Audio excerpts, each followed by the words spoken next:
you mentioned super shoes. How have those changed the sport, and how do they actually affect running times? I've never actually run in super shoes. Yeah, I mean, they are, until you've run in them, I think you will I think a lot of people maybe dismiss how they actually work or if they actually work. But I mean, essentially what the super shoes are doing, it's a very broad term, but essentially it refers to a shoe that either has some sort of specialized foam, so like a foam in the sole, a carbon plate, so a carbon fiber plate that's embedded within the sole, or like a combination of the two. Mm-hmm. Most have a combination of the two. And so what they're doing is they're not really they're making you run faster, but indirectly. So basically they're just giving you energy return. So they're increasing your running efficiency. So when you put force down into that carbon plate, it's essentially acting like a spring. Okay. So you put a lot of force into that plate, into that foam, and it's going to give you energy return.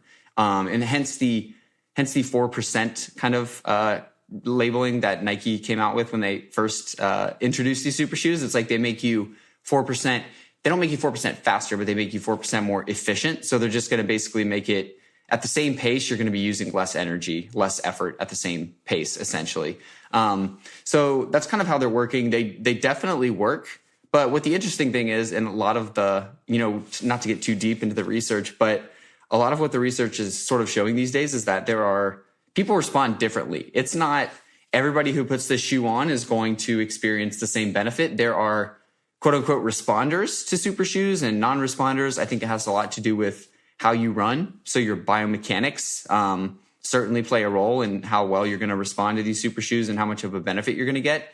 And your speed. I really think if you basically go to any marathon, everybody pretty much is wearing super shoes. I think there's a lot of FOMO going on there where people think I have to wear these because everybody's wearing them. I think that if you're male or female and you're running probably much slower than say like 3.5 hours for the marathon, you're probably not getting much of a benefit from the super shoes because it takes a certain speed for those things to really give you that energy return. Because you need the force, you need the propulsion to get that energy return. Yes, exactly. But they definitely feel good on your feet. So there's something to that as well. Do you have any idea how they would impact your marathon time in a sense of like how much time are they actually taking off for you? Oh man, I know it's so hard to quantify that, and I would love to run a marathon without them and then do one with them, kind of while I'm in like same course, same relative fitness level, super shoes versus non. I think that a reasonable estimate is probably 5 to 8 minutes. Holy crap. That it's going to take off my marathon time. Yeah. I mean, and I think that's pretty reasonable. That may be even like undershooting it. 5 minutes, at least 8 minutes might be kind of overestimating it, but it's certainly at least 5 minutes. I mean, in 2025, I ran a 2:24 at Boston. I think if you put me in regular shoes, I run a 2:28, maybe something like that. So it's big. It's not an insignificant difference. What was qualifying for Boston like for you? How did you go about that? I ran my qualifying time. I ran 2 marathons that both would have qualified me for Boston in 2020. So I ran them in 2024. I ran a 2:37 marathon, and then I ran a 2:26 at the Indianapolis Monumental Marathon. So that was, I guess, my true one that I submitted to get into Boston was the Indianapolis one. And then you PR'd in Boston. 2:26. Yeah. Mm-hmm. That's awesome. What was the training like for this, and where was your head going into this with training? Did you change anything because it was Boston and the stakes felt a little higher, or what? No, nothing special. I wish I would have altered my training a bit to tailor it more to the Boston course. How so?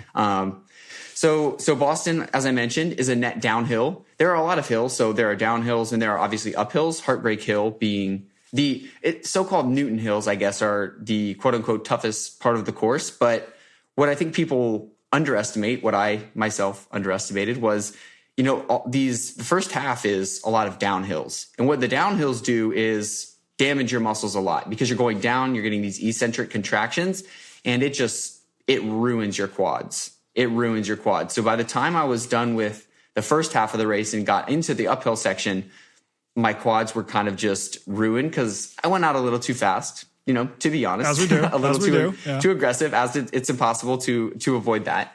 But I would have done some specific downhill training. So probably found some areas and done downhill intervals where you're basically just running hard downhill to sort of train your legs. It's essentially almost like providing like this armor to your legs when you do those in training. Because during the end of the race, that kind of really affected my form and stuff. So at one point I thought I was going to have to stop at like mile 20 to 22 just because my legs were just so sore and like almost unable to pick them up. So I would have changed that. Other than that, you know, training is training. I think you just, regardless of the race, you do pretty much the same thing. But you do need to tailor, if you're doing a downhill course, kind of work on that and train the uphill stuff as well, because there are those Newton Hills, which are notoriously difficult. Walk us through the day of the race. So morning, you wake up, what do you do? With Boston, it gets very complicated too. So, and to be honest, compared to a lot of other marathons, the pre-race stuff kind of sucks because it's logistically, it's very, very difficult. Is it the people or what? No, not the people, just because there are so many runners, they have it. It's a well-oiled machine. I will give them that. I mean, they've been doing it for, 130 years. So you would expect that, but it's basically just the process of getting to the start line is just hard and it's time consuming, but I'll go through, the day there. So I think, the race doesn't start till it started till at 10, I think 10 or 10:30, in the morning, which is actually a pretty late start for a marathon. So I woke up, probably 5:30, something like that, putzed around, had some coffee, had, I think, a bagel and a banana with some peanut butter. That's my typical pre-race breakfast, before a marathon. And for a lot of races, even if it's a marathon, I generally won't have a lot to eat beforehand just because they start at like 6 a.m. Yeah. So I'll have like a banana and then you're going to eat during the race. You're going to have energy gels. So I don't really find the need to eat a breakfast. But with Boston, you're not running till 10 o'clock. So you're waking up at 6, you gotta have something. You're gonna be starving by the time you get to the start of the race. But obviously you don't want to have like a full continental breakfast. So wake up, have breakfast, kind of chat with my friends. And then you basically have to start the process like 2 or 3 hours before your start time of go to the race to get to your corral, because you have a designated corral based on your time that you submitted. But most runners will take a bus. So you have to get on a bus a couple of hours before. They're going to take you from downtown Boston, because we actually didn't stay in downtown Boston. We stayed halfway in between. But if you're staying in downtown, you get on a bus. They trek you the 26 miles, to the start line. Then you get out. You go to the waiting area, basically where all the runners are, all the anxious energy. Runners are sitting around. Yeah. They're jogging. They're eating. They're just, waiting for 30 minutes to use the porta potty a few times before the race, as, everybody typically has to do. But basically you wait in this holding area for, I guess, however long you're there. But, generally I think we were there for 60 to 90 minutes basically. And then they will call you to the corral. So they'll say, okay, if you're in corral A, now's your time to go. So then you will go to the corral or to the entrance to the corral. You'll wait in a line to get to the corral. And then you'll walk half a mile through basically just this chute to the start line. So that takes another half an hour. So, this whole process pretty much takes, by the time you get to the starting area, the loading dock, we'll call it, it takes like probably 2 to 2.5 hours of just sort of waiting around. They don't talk about this in all the aura and glory of Boston. They don't talk about it. It is not glamorous. It's not glamorous at all. It sounds like unless you're an elite athlete. Yeah. It sounds like you're going through like TSA. Like this just sounds to me like, I had to drive to the airport. It took forever. Then I had to do this and this, and I had to get in this cattle chute to go through this process. This does not sound fun, but. Yeah, no, it's funny that you mentioned that, because it is. It's like almost going through TSA. You drop your stuff off before you get into the line. All your clothes that you've been wearing to stay warm. You ditch those as you walk to the start line. You sort of are like taking in your energy gels. You're using the portalet one last time before you actually get to the start line, because once you're there, you're not moving. Yeah. Like once you're at the start line, you're in this big group of people and you're not there.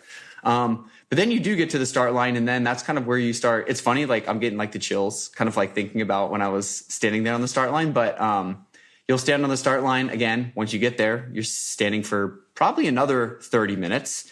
And this is kind of why I say it sucks compared to a lot of the other races, because for most marathons, unless it's like a major marathon, most low-key marathons, I'm going to be able to just do my warm-up and pretty much just like hop the fence and get on the start line where I need to be 2 minutes before the race starts. Mm-hmm. I'm all warmed up. My routine is sort of dialed in. Throw everything that you know about that out the window when you get to Boston. And that's why you just have to be flexible, which for type A runners who love their routine, love their fueling, love their warm up, you have to like throw that out the window. And I just had to like get that mindset out of my head, because you're not going to be able to do any of it. You're going to be standing for 30 minutes and then you're just going to be expected to go when they shoot that starting gun off cold, basically. So I'm going from standing to running a 5 minute and 20-second mile, within the span of seconds. Little uncomfortable, but that's what you do, and everybody does it. So you're just kind of in it with the crowd. Did you see anyone just mentally spiraling about this because they couldn't do all the things they had planned to do? Like they didn't understand that it was going to be this TSA-like process? Not really, but I'm sure that within the minds of all the runners, like there are some who are sort of freaking out. And I joke about it now, but it's really something that I was like, okay, you just have to be cool with this. And that's why I talk about like the whole pressure thing. I'm like, you know what? The time I run today doesn't really matter, and you're going to run good no matter what. You just got to because you could freak yourself out. You could just totally psych yourself out and think you're going to run bad. You just have to sort of enjoy it and go with the flow, really, and realize that everybody's doing it. I think that helps a little bit. You're like, it's me and thousands of other runners who are doing the same thing. Like, unless you're an elite athlete, you're not going to get that special treatment of, I can do my warm up and just get right on the start line. So gun sounds. You start running. You said you came out of the gate hot. Were you trying to PR this, or were you like, I'm just going to see what happens?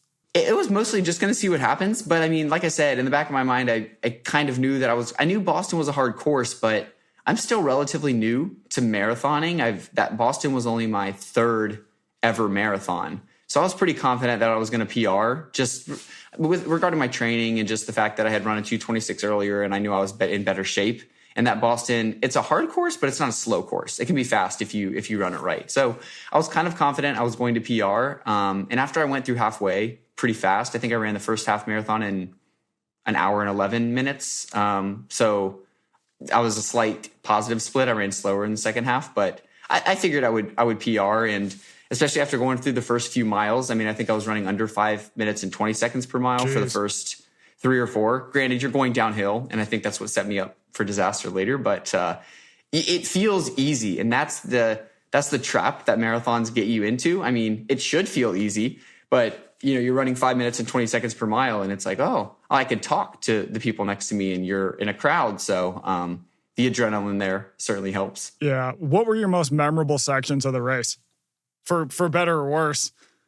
Yeah, not really any. I wouldn't say there were any bad sections, but definitely the most memorable section was you pass. Oh my gosh, the name of the college, I can't remember. It's an all women's Wellesley? college, Wellesley College. Yeah, and basically just the sororities are lining the course, and they're all just there screaming and giving. I think I gave like 500 high fives at that point. There are pictures of me on the website, like, because they take photos during the race of me just like high fiving these sorority girls the entire time.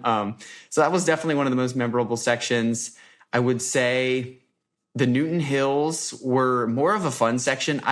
This was one of my hot takes about the Boston Marathon, but I think the quote unquote Heartbreak Hill sort of overrated. I mean, I didn't find that it was that much of a hill at all. I think it's the positioning of the hill versus the actual hill itself. Is it later? I mean, it's at mile 20, I think. Mile 18 to 20 is when it happens. So yeah, if you run a dumb race, you're going to be tanked by then, and it's going to be a terrible hill. But I try to at least, race where conserving energy first half, kind of stronger the second half. And so the hills were more fun because I was passing a lot of people who went out a little too hot. So those were pretty memorable. And then obviously just that finish, I mean, insane. You basically go kind of up this hill under a bridge, and then you turn this corner, and then you basically just have a half-mile straight shot to the finish line. And I mean, it's just like you forget everything that's just happening because people are, and you can't even hear anything that's going on, and you just like sprint your ass off to the finish, basically. Awesome. So you can see it from the half mile away, and it's just like there it is. It's good and bad because it just feels like it's forever off. But it's so fun because you're at the top of the hill, and you're basically just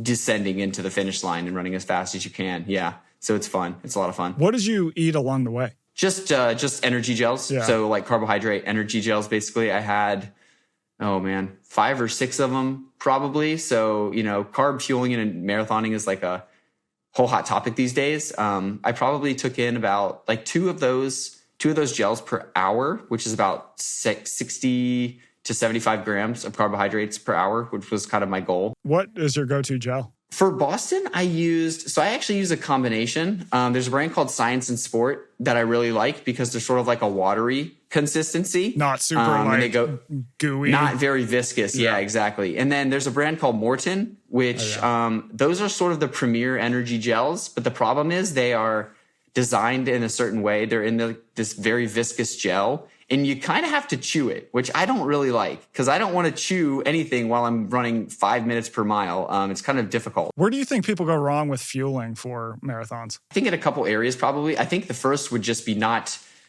practicing the fueling enough in training. So there's the whole idea of gut training. Basically, your gut can train to handle more food or more carbohydrates while you're exercising just by using carbs when you're exercising. So when you're out on training runs, when you're doing your long runs in preparation for the marathon, you need to basically try to mimic what you're going to do on race day so that your stomach can tolerate it. Because if you are just say, maybe fasting during your runs, or you're just taking in a little bit of carbohydrates when you're training, and then you show up on race day and expect to pound 2 to 3 gels per hour, like it's not going to work. You're going to get GI distress. Your body just can't absorb that many carbs. But the gut can be trained. It's pretty well known.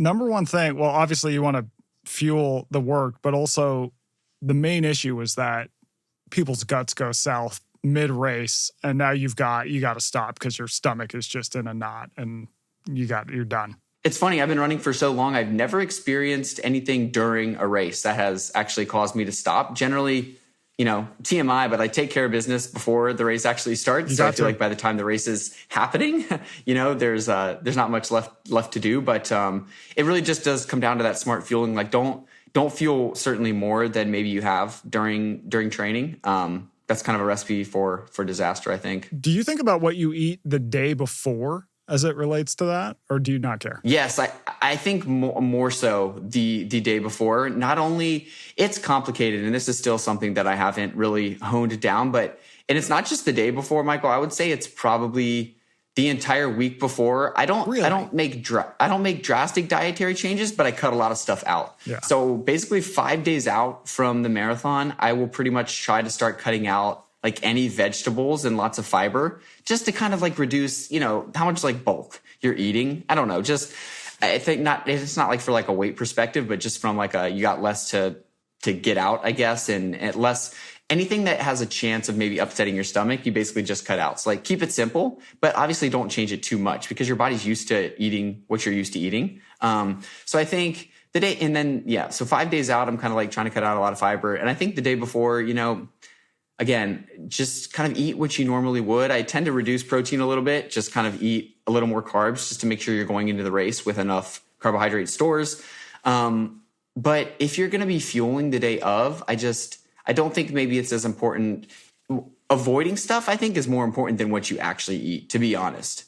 Don't eat anything weird, but like just eat what you normally would and make sure to get the carbs you're normally eating. And then on race day, you're going to eat a good breakfast. You're going to fuel during the race. So kind of what you ate the day before isn't that important. And you're tapered. I think a lot of people discount. So I'm sure you've heard of carb loading. The idea of carb loading, like, oh, you just want to pound the pasta and rice and stuff the week of the marathon.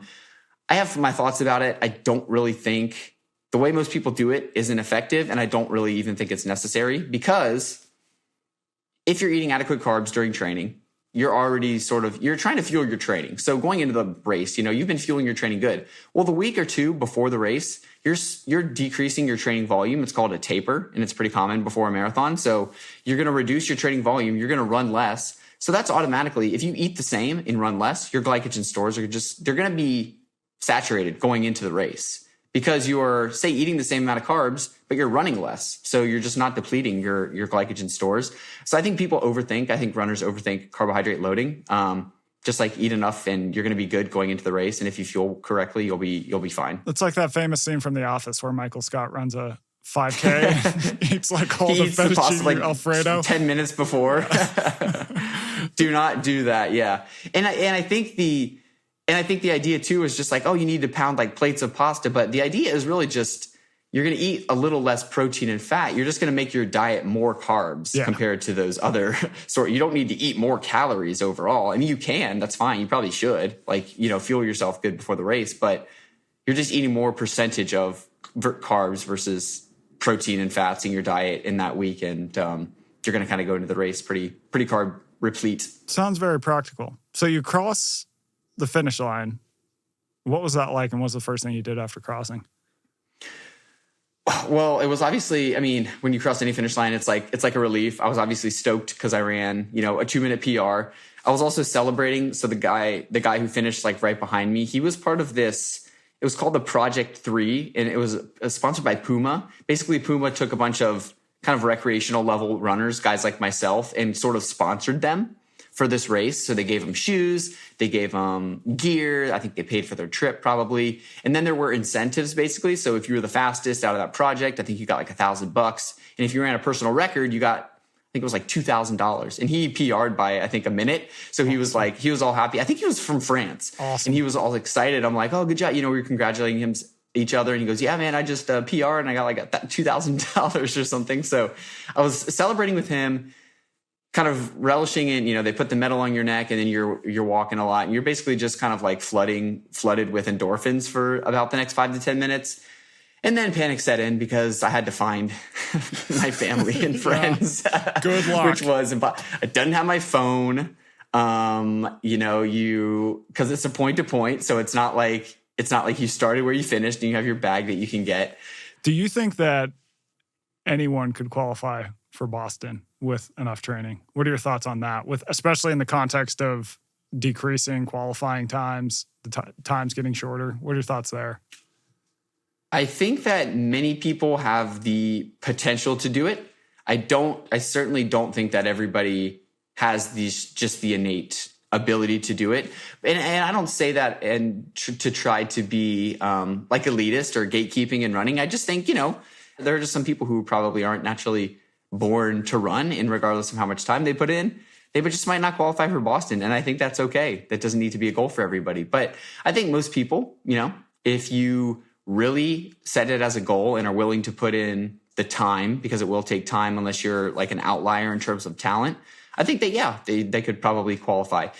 I do think that it gets relatively maybe easier the older you get because the pool narrows a little bit, right? So if you're in my age group, 18 to 35, pool is huge, lots of talent, lots of young guys, lots of young gals with a lot of talent. Okay, it's hard. But if you're maintaining fitness when you're 40, 50, 60, if you're a 60-year-old and you're a pretty fit, kick-ass 60-year-old, you might have an easier time getting into Boston because the pool is lower, the times maybe get relatively easier to sort of achieve. But yeah, so I guess the short answer there is I think yes, if it's really a goal of yours, if you have some experience in sports and are willing to put in several hours per week is what it's going to take, then yeah, I think most people could. Yeah, because you were running, what'd you say, about 80 miles a week? That's a lot of time running. Yeah, it is a lot of time running. And I mean, a funny story is just, like I said, I've been a runner my entire life. And the first marathon I ever ran, so I've technically run 4 at this point. I ran one in 2018, I want to say it was on a whim, but I was injured during it. I think I was running 10 or 20 miles per week and not even training for a marathon. But I mean, I ran a 2:55 and like the first marathon awesome. off of no training. But for Boston, I was running 80 miles per week. For somebody with some talent, I mean, I don't think it requires 80 miles per week. I mean, it just depends on like the goal you want to run. But, probably you're not going to get anywhere close with less than, 50 probably miles a week. I mean, there's a certain level it just takes to, if you want to train for 26 miles of running, you have to run a certain amount. Yeah. Are you following the top runners? A little bit. I mean, pro running these days is, gosh, I don't know. It's kind of a shit show, for a lack of a better term. Why's I think that? just because every time you turn your head, it seems like another one of these top runners is getting busted for using performance-enhancing drugs. Somebody wins a marathon, a couple months later, prior New York City Marathon champ, or one of the guys just got busted, I think, for using performance-enhancing drugs. So it kind of sucks to be a fan of the sport sometimes. Luckily, none of our American guys or gals have gotten really busted for anything like that. So, but I do follow the sport. So for the Boston, we have on the men's side, we have Connor Mance and Clayton Young. These are 2 guys from BYU, Brigham Young. Oh, awesome. They both ran in the Olympics this year. They're like best friends. They both post a lot on YouTube, which is kind of fun. So they're like, men of the people. They like to kind of interact. So I would keep an eye out for both of them. That should be exciting. Conor Mantz especially, so he's the American record holder. I mean, heck, he's got a shot to win it. I mean, it's possible. Like he could possibly win the Boston Marathon, which would be insane. And that would be very cool. So I would keep an eye out for that. And then on the women's side, there's a woman named Emily Sisson. She's the American record holder. She's going to be running it. So keep an eye out for her. And then I think both the returning champs of Boston are running. They're both from Africa. I think Kenya or Ethiopia from both of these runners. So 2 returning champs coming. But yeah, the men especially, I think there's a lot of hype around Conor and Clayton. Both of them are returning from injury. So there's kind of a fun story there. Question of whether it'll happen or not. Yeah. It'll be exciting to root for him, though. Absolutely. All right, man. Well, thanks for coming on to talk Boston with us. And I will also note before we close, you got your Boston jacket on right now. I do. And it's awesome. The Boston jacket. I referred to it incorrectly, I guess, on X at one point as a finisher's jacket. I mean, you don't really get it when you finish. We were talking before we started, anybody can buy it. I mean, you obviously don't want to be a poser wearing this jacket when you haven't run the race, but yeah, you get this at the expo. It's sort of your rite of passage. And they have a different one every year. So you can get this, I think the colors change and stuff every year, but you can also get patches. So you can keep this jacket and put like your years that you ran it on there. So awesome. A lot of people, you'll see these like 70-year-old guys walking around the expo and they have like this jacket from 1970 with like 25 patches on it. So it's cool. I mean, there's so much history of the race. It's awesome. And so I would encourage everybody to watch it. You know, it's weird that it happens on a Monday, but you know, just stream it secretly at work, I guess, while you on your phone or something. There you go. I like it. Well, may there be many more Boston jackets in your future. And thanks again for coming on, man. Yeah. Thanks, Michael. This was fun.